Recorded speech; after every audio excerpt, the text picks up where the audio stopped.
Bismillahirrahmanirrahim. Assalamualaikum warahmatullahi wabarakatuh.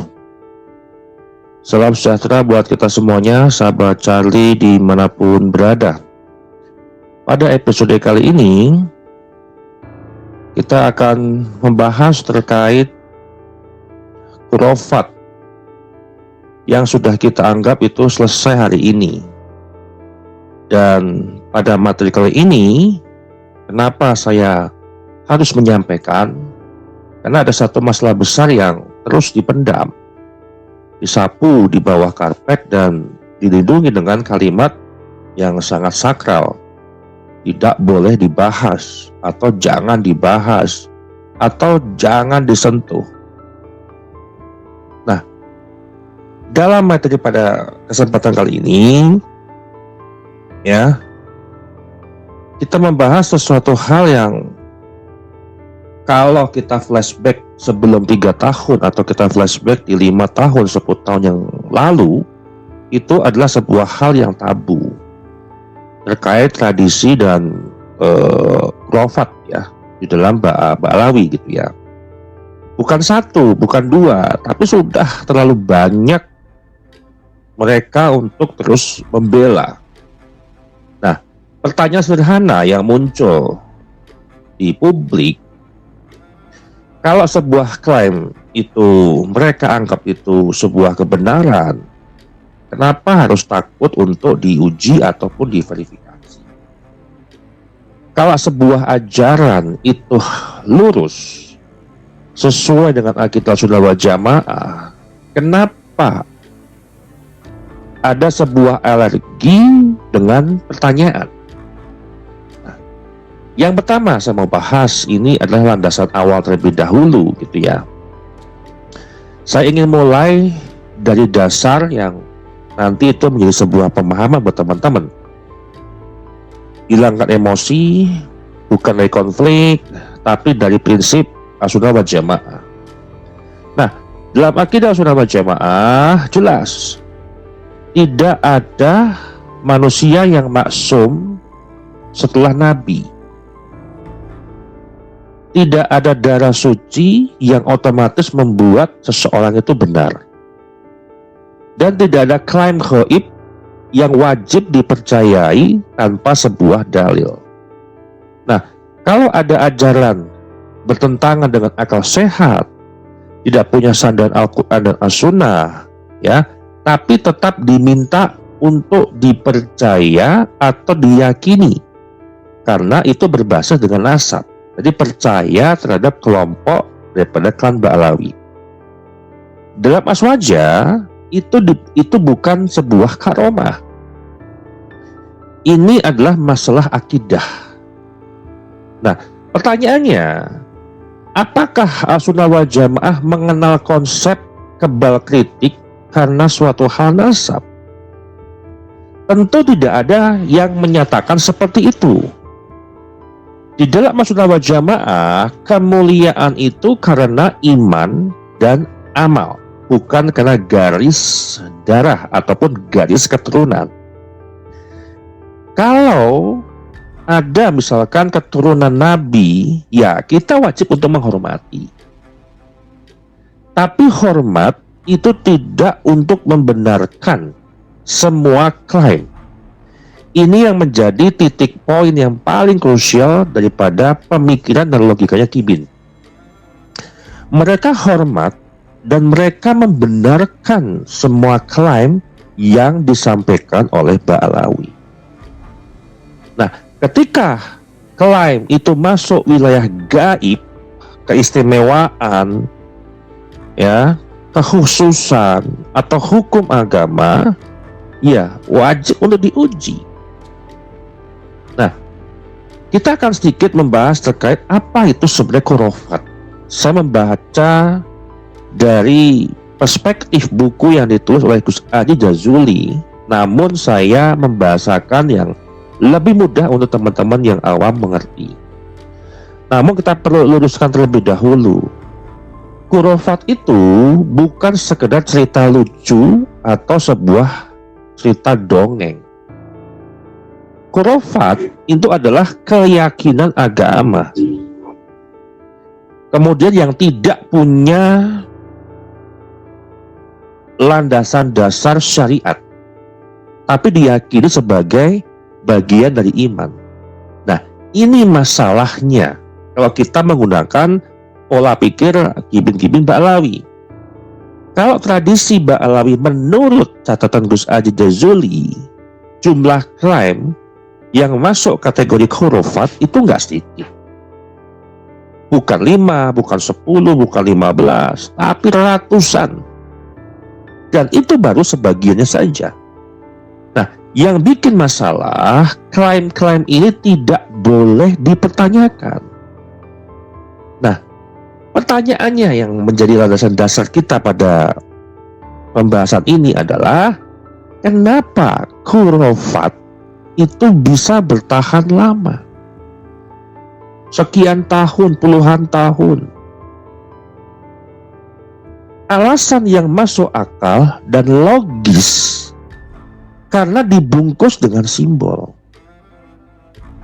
Ya, bukan nasab dibungkus dengan khurafat, tapi khurafat dibungkus dengan simbol. Jadi khurafat itu ada di dalam simbol nasabnya Ba'alawi. Kalau kita bicara runutan sejarah,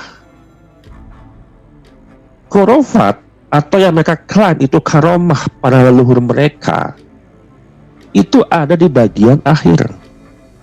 Di bagian pertamanya mereka memperkenalkan diri dengan adab dan akhlak yang baik, memperkenalkan diri sebagai cucu Nabi, kemudian dibacakan manakibnya kepada kiai-kiai ulama terdahulu, kemudian berevolusi sampai ketika bisa mengumpulkan massa sampai acara 212 misalkan, membentuk FPI yang sekarang berkamuflase menjadi FPI kedua.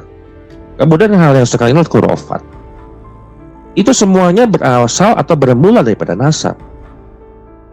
Ini adalah sistem. Sistem itu harus terbentuk secara terukur dan sistematis. Siapapun itu nanti penerus di generasi berikutnya. Nah, karena dibungkus dengan simbol khurafat ini, bukan dibela dengan dalil mereka itu ya, tapi dengan sebuah adab, ya, rasa sungkan, rasa nggak enak, terpojok, dan sebuah ketakutan sosial. Orang bukan takut salah, tapi takut dicap durhaka, akan tidak bisa menerima kenyataan terkait status sosialnya. Nah, kalau kita membaca pola-pola khurafat Ba'alawi ini, kalau saya akan membahas tidak akan menyebut 455 khurafat, karena itu nggak bisa selesai dalam 1 kali 2 kali narasi.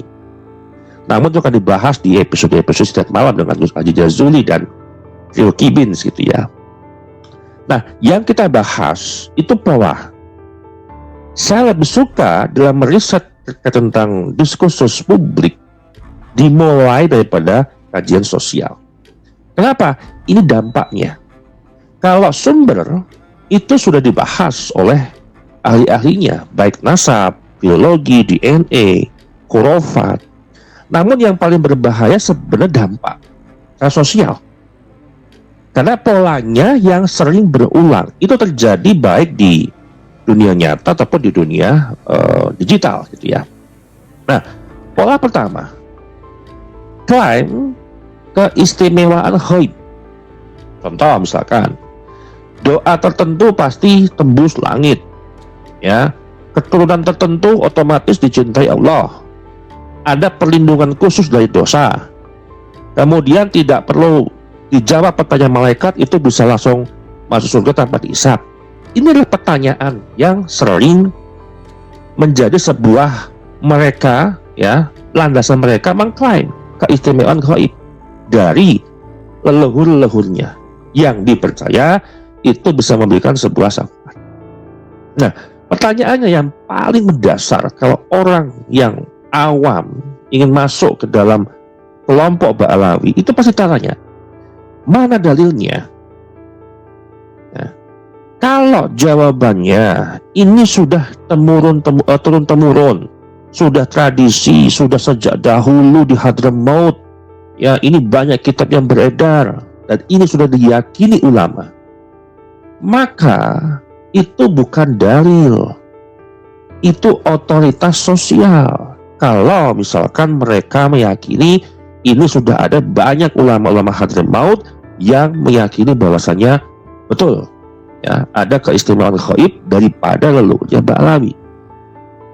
Nah, pola kedua, nasab itu sebagai perisai dimanapun konteksnya yang berdiri di dalam kelompok-kelompok mereka, baik acara haul, baik acara sholawat, baik acara dakwah, ceramah, menggebu-gebu, berjilid-berjilid, ya, nasab itu sebagai perisai. Termasuk ketika Habib-Habib itu bercerita tentang haromah leluhurnya, mereka berlindung di balik nasab. Oh, inilah cucu Nabi, jangan dikritik, kualat. Nah, ketika dikritik, berarti kamu menghina keturunan Nabi.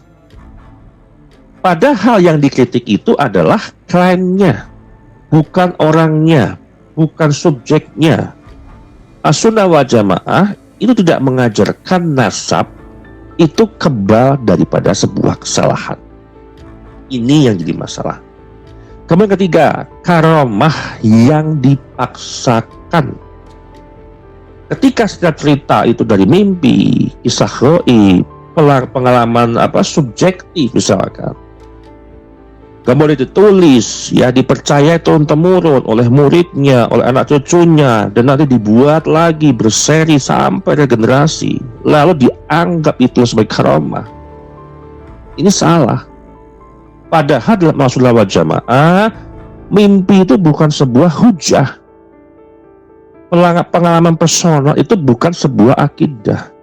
Pernah kita membahas di Trio Kibins, ya, bahwasanya 70% buku-buku karangan Ba'alawi ini berasal dari mimpi. Dari mana mimpi itu bisa diverifikasi? Sekarang siapapun bisa mengklaim orang bertemu dengan Rasulullah lewat mimpi. Itu semua orang pun bisa. Tapi apa iya itu menjadi sebuah uji verifikasi ilmiah, akademik lagi? Ya, itu hanya tradisi mereka yang mereka rekayasa, memanipulasi hanya untuk meyakinkan umat. Ini loh karomahnya Ba'alawi, ini loh kami leluhur Ba'alawi yang dimuliakan, yang paling suci keturunan Nabi. Nah, sekarang kita bicara tahun 2026. Kenapa sudah tak perlu atau tak layak untuk diperdebatkan lagi? Kita jelas dan kita gamblang, kita melihat secara mata telanjang, khurafat Ba'alawi sudah terlalu banyak untuk dibela, dan khurafat Ba'alawi itu sudah jelas pasti. Kenapa saya katakan seperti itu?